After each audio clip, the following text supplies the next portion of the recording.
I am Rob Goff, the head of research and the tech telecom analyst with Echelon Capital Markets. I am very pleased to be here today with Sean Main, the CEO of Converge Technology Solutions. Sean, thank you for being here with us today. Thank you, Rob. Pleasure. Now, before jumping into the Q&As, I just thought I would give a few bullets on Converge to sort of set the stage for our dialogue. There are a lot of bullets I could have put in, but we'll just keep it to a tight number. Converge is a leading hybrid IT solutions provider in North America. The company completed its first acquisition in October of 2017. Since that time, it has made a further 11 on-strategy accretive acquisitions, so you have definitely been busy. You've set yourself to a point where you're pushing $1 billion in revenues for the current year. In terms of your stock, it started trading on the TSXV in November of 2018 with the ticker CTS. In terms of the capitalization, the current capitalization with a share price of $1.40 is roughly $130 million. As for Sean, I won't do justice, but to be brief, prior to Converge, Sean was the COO of another public IT company where he ran a $700 million revenue IT service provider. So we are all here to have your views, your perspectives. So with that, Sean, shall we just dive right in? Let's dive right in. Sounds great. Okay, thanks. As I noted up front, you've been very active. You've made 12 acquisitions since October 2017. That's both impressive and daunting. Can you share with us some of your key takeaways in terms of how you've made these integrations work? So number one, you always have to start with culture. So we're really fortunate that the companies are all from our industry. They've been around for 25 years, and we meet them all at the vendor conferences. So we've acquired 12 of the 84 companies that I've met with in our target market size, and we've known them all. And then the other key takeaway I would mention is never change comp plans or brands during the first year after acquisition. A lot of very well-known acquirers do that and end up losing salespeople. We've lost no key salespeople that we've acquired in all 12 companies because of our approach. So start with culture and be very careful of the changes you make in the first year. Okay, thank you. Maybe if you could dive a little bit deeper, could you discuss how you've been able to realize tangible revenue synergies in addition to cost synergies? Thank you. So yeah, be great too. And we start with revenue synergies. The key is if you have to train up the salespeople and engineers in an acquisition company on doing something new, that takes a long time and is difficult. So our president, a guy named Greg Berard, who came out of our Lighthouse acquisition, he runs now all of our sales, marketing, and engineering, has a much better pre-sales model. What he does is he takes our leading technology, so Red Hat is one of our key partners, and he'll do a roadshow with Red Hat or our cybersecurity practice at each of the cities where we have offices. The local salespeople and engineers, they invite customers to come to us. Large enterprise wouldn't do this, but in mid-market where we specialize, they will. And we started off between 25 and 40, got it up as high as 65, and during COVID-19 it's now virtual. But when you bring them to you, those local people only have to know a note about Ansible, Red Hat's management platform, to get the people to the meeting. Then we have the world-class experts take them through a workshop for a day. This pre-sales model is so much more efficient and effective, and also rebrands the acquisition to these hybrid IT technologies that we're bringing these customers to. So that's a very different approach that has led to these great revenue synergies that we've seen, especially around our hybrid IT capabilities. And hybrid IT means I sell public cloud, I sell private cloud or managed services, and I sell a lot of the practices like analytics, cybersecurity, and DevOps or cloud migration services. So those are the kind of key capabilities. So the second part you asked is on the cost synergies. We turned it around, and cost synergies only came in phase 3. So we bought the 12 companies, and now we're integrating them. So this year, and even during COVID-19, we're integrating all 12 back offices. Actually, on Canada Day, July 1st, we integrated back office 6 and 7, and all 12 will be done by December the 1st. So that takes $9 million of cost out. And on the beginning of April, when you buy 12 companies, there's duplicate management teams, sales, marketing, and engineering. We removed $11 million of annualized cost. So we're taking $20 million of cost out. As you said, consensus revenue about a $1 billion company, or 2% of cost out from the platform. But we waited until phase 3. First cross-sell, grow your gross profit, and then focus on the cost synergies. Okay, very good. And the results speak for themselves. There, in terms of sourcing the acquisitions, can you perhaps give us an idea of how you develop the pipeline? Are these competitive bidding situations, and what sort of valuations and accretion expectations do you have? So we've never been in an auction process. We know all these companies. So I've gone in, as I mentioned, in Med84 and said, and when you're ready, give us a call. They get approached all the time. The thing is, private equity doesn't play in the small space. So the people that are trying to play financial guy in our space, there's a lot of carcasses of companies that have been acquired by people that didn't know what they were doing and wreck them. Then you've got some of the guys that are like, they want to, like a Sirius or Presidio, that will acquire you and amalgamate you and wipe out the management team. Well, they're not as keen about their legacy being left like that. So our model, where we're from the industry, we'll bring a lot of more capabilities to sell, but we leave the existing management teams in place, just put someone over top of them to do a lot of the cross-sell, has been a really effective model for us.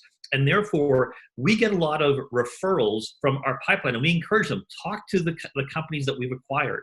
And they find out it's worked out very well. Their salespeople are making more money. We treat people with respect. This culture mesh is really, really important. So our biggest success in attracting companies to want to become part of this roll-up has been the success by which we've done the ones to date, and our reputations in the industry.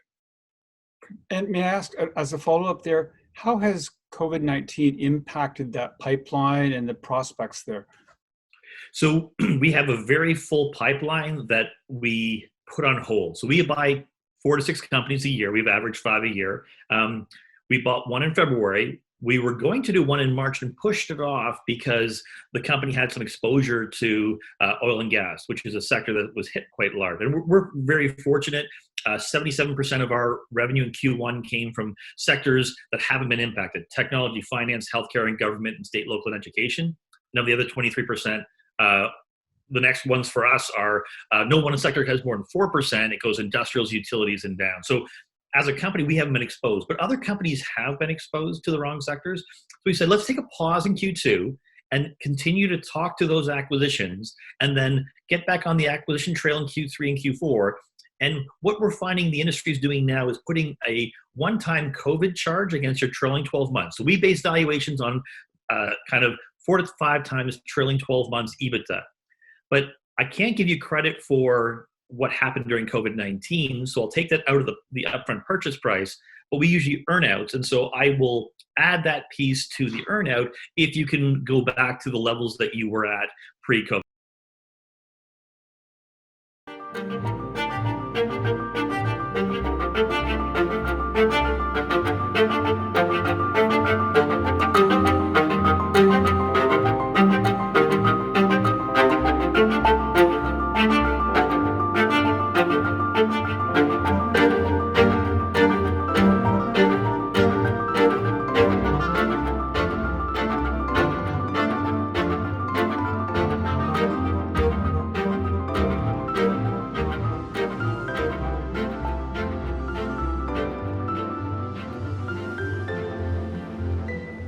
Sean, as a deeper question there, could you confirm or talk to how these acquisitions have or have not been accretive, and what steps you can take to ensure that they are accretive? Thank you. Great. So when we buy these companies, they are making approximately 3% EBITDA of their revenue. As soon as we acquire them, we then make them top-tier certificates with all their main vendors. When you have size and scale, you get much better volume rebates from them. Last year, on my 687 million of revenue, I had 10 million of volume rebates, or 1.5%. That's the way I take a 3% EBITDA company and turn it into a 4.5% EBITDA company. And then this year, we're taking 2% of cost out, 1% from the front office, 1% from the back office. That's how I take a 3% EBITDA company to 6.5%. And so when you buy a company, let's say for 5 times, and then you take their EBITDA from 3 to 6.5, that's the way I get them down to kind of 2.5 times when you include synergies. Okay. Thank you. And that actually works as a very good segue into the next question, not by planning. In IT services marketplace, where there is a general view that growth is single digit and margins are double digit, how are you looking to produce double digit on both fronts? So first, the growth that you experience in the public cloud marketplace is much greater. So if you look at the Amazon's, the top provider of public cloud services, their growth rate is in the kind of 35%. Microsoft with Azure and Google with their GCP platform are more in the kind of 60 to 70% growth. So a cloud services company has an underlying growth rate which is very healthy, double digit. The second part is the services around that. I mentioned my analytics, my cybersecurity, my DevOps, my managed services. Their margins are in the 30 to 40%. My gross profit is 23%. When you compare me to the people that sell a lot of hardware, the CDWs, the Insights, the Pivots, they're in the 13 to 16%. I look much more like an Accenture, a CGI, or an Alithya, which are kind of in that 30 to 40%. So as we sell more of these consulting migration services, more of our recurring revenue, more managed services, that's when you see my gross profit go up from my kind of 23 to 25% gross profit to what we're hoping to do is closer to 30% gross profit. And that all gets into your definition of being a hybrid IT services company.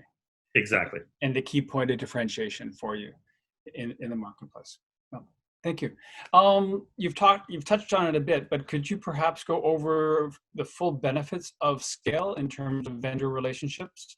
Please. Yeah, so you're absolutely right. So we're number 50, believe it or not, in the IT service providers in North America, which means there are very few large ones, and yet this is a $1 trillion marketplace in the US. So there's many, very fragmented marketplace.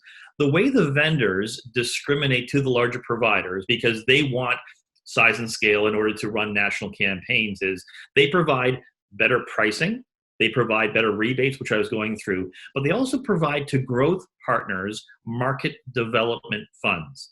And what we do in providing these road shows, which are paid for by Red Hat, by IBM, by Cisco, by Dell, to run these national campaigns, is they're funding it because they're getting net new logos, people that don't use their technology today onto their platform. So last year we had 3.5 million of market development funds in addition to the 10 million of volume rebates. The companies before we bought them in aggregate got less than $1 million of these type of funds before we bought them. So this is all additive and shows how the size and scale that you have can be very accretive to your company with the vendors. We're good. If we go even one layer deeper, because I know there are multiple layers here. In a follow-up, can you discuss with these vendor relationships, the benefits of diversification, and in terms of the balance of business flows, in terms of business that they would refer to you, and if you are booking $1, what are you directing their way? So the one thing I'll say in the public cloud space, we focus in on Red Hat and VMware, which are the operating system, which means an application doesn't have to know which public cloud provider it's on. So you've got Red Hat, which has their containers or Kubernetes, which an application sits inside, that if it's on Microsoft or Amazon or Google, doesn't make a difference to the application. So I'm in my managed services, it's VMware and their virtual machines where applications are on top of those. So that's the layer that by being, that's the vendor of choice for me. I'm agnostic on the public cloud providers. It does mean that, so Quisitive, who is a Microsoft only partner, they're a lot smaller than we are, but they'll get leads from a Microsoft. Whereas for us, I'm getting my leads more on the Red Hat and the VMware side because I want to get involved at the application layer, not when someone's choosing infrastructure. So if I'm there, when they go as a mid-tier company, if they go to choose, does it stay on premise? Does it go in the private cloud or a managed service or a public cloud? I'm there to make that recommendation. And if it's a Microsoft application, it'll work best on Azure. But if it's a back office application, I wouldn't put it on Azure. I'd put it on GCP, Google's cloud platform, or AWS. So in that way, we're able to do the right thing for the customer and give them a hybrid or multi-cloud solution. So I'm not saying that everything is always going to be Microsoft, because I don't believe that's actually true in the best interest of my customer. Okay. Thank you. Now, could you, in diving into your revenues, address your client concentration, recurring, and cloud mix, just to give us a bit better feel for that? Great. So as I was saying before, in Q1, we had 23% of our revenue came from financial services, 23% from government and state, local, and education, 21% from technology companies, and 10% from healthcare. Of the other 23%, not one sector made more than 4% of our revenue. It went then utilities, industrials was 3%, and then down from there. So wonderful diversification. Also, in Q1, 81 of my customers bought at least $1 million in revenue of my products and services from me. 840 of my customers bought at least 100,000. So we've got this wonderful diversified mid-market base. That means during COVID-19, one of the reasons we've been so resilient is because of the diversification. We're in good sectors, but also the diversification of the customer base. But also, of my 200 salespeople, it means on average they're selling to 4 to 5 people. So they're more hunters, technology savvy, younger than someone selling to large enterprise who's older and really farming one account. So I think that diversification is very helpful. We've seen incredible growth from Q4 to Q1. So as Satya Nadella, the CEO of Microsoft, says, he's seen 2 years of digital transformation in 2 months. Well, we're a case study for that. So our recurring revenue grew 36% from Q4 to Q1. Our private cloud managed services, which are 3-year contracts, monthly recurring revenue, are an annualized $52 million a year. That monthly recurring revenue, just take that number and divide by 12. Our public cloud revenues, and these are 3-year contracts from Amazon, Google, and Microsoft, are $59 million annualized, and those are gross revenues. And then $79 million is from when you sell software like IBM's Watson Analytics platform or their security platform called QRadar or Cognos. You get a recurring revenue piece for providing patches and upgrades. And that was $79 million. So in total, that added up to about $190 million gross or $100 million net. In my Q1 financials, around 21% of my revenue is classified as services on a net basis, and then the rest is made up of product revenue, and that is both software, which is over 20%, and around 57% of hardware. Okay, thank you. Could you provide your perspective on offshoring in terms of enabling 24/7 service or as a cost efficiency measure? So I do not believe in offshoring due to customer experience. I believe in nearshoring. So I can be much more effective cost-wise by using Canada and Mexico, which are in the same time zone. And even then, I'm always very cognizant of the customer experience. If you're outsourcing a language or culture problem where I'm on a customer service line and I don't understand my customer's environment or what they're going through, that gap can cost you customers. So the cost base isn't worth it. If I can find cost efficiencies through geography, one, by putting places in the right places in the US, but more importantly in Canada, and also now we're exploring on a managed service side in Mexico, I believe I can get a much more effective customer experience. Managed services revenues are great and they're sticky. The only way you lose them is if you don't provide the right customer experience. And therefore, I'm very leery about providing outsourcing, and especially now to, say, outside of North America, especially now also when COVID-19 has naturally close down borders, cause some trade kind of restrictions and tensions, that I think it's also a much more prudent move to stay within North America. So looking forward, can you talk to what your strategic priorities are, both in terms of organic growth and in terms of inorganic growth through acquisitions? So we've always said 4 to 6 acquisitions are kind of our norm. We bought one in Q1. We'll get back on the acquisition trail in Q3 and Q4. We took a pause in Q2, but last year we bought one in Q1, one in Q3, and 3 in Q4. So I don't view it that different. Organic, we've always said our goal was kind of in the end of phase 3 to get to 2 billion of revenue and 100 million of EBITDA on a run rate basis, kind of the end of next year. If you acquire 400 million of revenue this year and next year is where you kind of get to inorganically. Organically, we model in kind of 17 to 18% gross profit growth and 10% revenue growth. That's because the new things we're selling, hardware has got higher revenue and lower margin. We're changing that out for higher margin services and managed services that have lower revenue. So that's the kind of mix you get to. So that's kind of our goal, is continue to do the acquisitions that we're doing, continue to grow organically. Really, the cost out is the major difference this year. And when you see our Q2 numbers, you'll really see that cost out piece, as we took 11 million of annualized costs from the front office out at the beginning of Q2, and we continue to integrate these back offices. When you take out 20 million of cost in a year, that's 5 million a quarter when you get to the end. That's a meaningful, considering our EBITDA last year was 31.5, that's a meaningful impact to your EBITDA. Very good. And in terms of the acquisition strategies, are you prioritizing any products or applications where you're looking to strengthen your portfolio? Is it geographic reach? Is it specific clients? Or? Well, in phase 1, our first phase, it was about broad brush geographical coverage and top tier with my vendors. In phase 2, it was around all the capabilities around hybrid IT. Those 3 public cloud providers, make sure I've got practice areas around that. Analytics, cybersecurity, DevOps, and my managed service.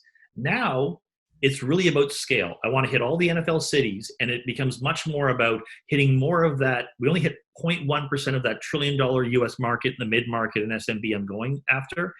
So it's much more about customers, and I'm starting to do it now, not just through acquisition, but organically as well. Earlier this year at Toronto, we grew a sales team organically. We're looking to do that more. Where you already have infrastructure, you can also grow organically, whereas it's better to do it through acquisition where you don't have a physical presence. Very good. And I guess in terms of a closing question, if I can put it over to you broadly, is there something that you would like to highlight or you felt that you anticipated I would be hitting you with? So one of the real things we're just launched that I'm extremely excited about is our Trust Builder platform. So this is a set of 11 APIs that allowed trust to be built between counterparties that our Becker Carroll group, which we acquired in early January 2018, has been developing around solutions for the Canadian federal government as well as in Quebec, and we'll be offering it to municipalities in Quebec. During COVID-19, it's much more important to have a counterparty trust. So some of the assertions, we talk about building these trusted networks of people. An example that the Becker Carroll guys will talk about is how, the US admissions scandal where people were saying that my kids does a professional sport or plays a sport and gets a scholarship to get into a university he wouldn't have otherwise gotten into. Well, there was a false assertion that their child was an athlete. That's an example of these networks where do you have an assertion that can be validated and verified using this platform, such as if you're doing procurement to the Canadian federal government, and one of the requirements is that you have to be of a certain size and scale, say 100 million, we can go check with Revenue Canada to make sure you are in order to do that process. It's validating claims. And so you can build up in a trusted way claims back and forth between parties. And so this is something that's brand new to us. This is our own IP, which is very different from the traditional model that we've been building out. We'll be rolling it out in Canada first to municipalities and then in the US and into our managed services. So really excited about that. And that's in addition to our standard model where we've been really taking IT service providers and making them hybrid IT providers. Very good. And so in recognizing the time, Sean, I would like to thank you very much for your thoughts, your perspectives, your time. It's been very exciting. And, we look forward to working together and watching everything unfold as well as it has been going. The momentum is fantastic. Wonderful. I look forward to giving my Q2 results in kind of the middle of August.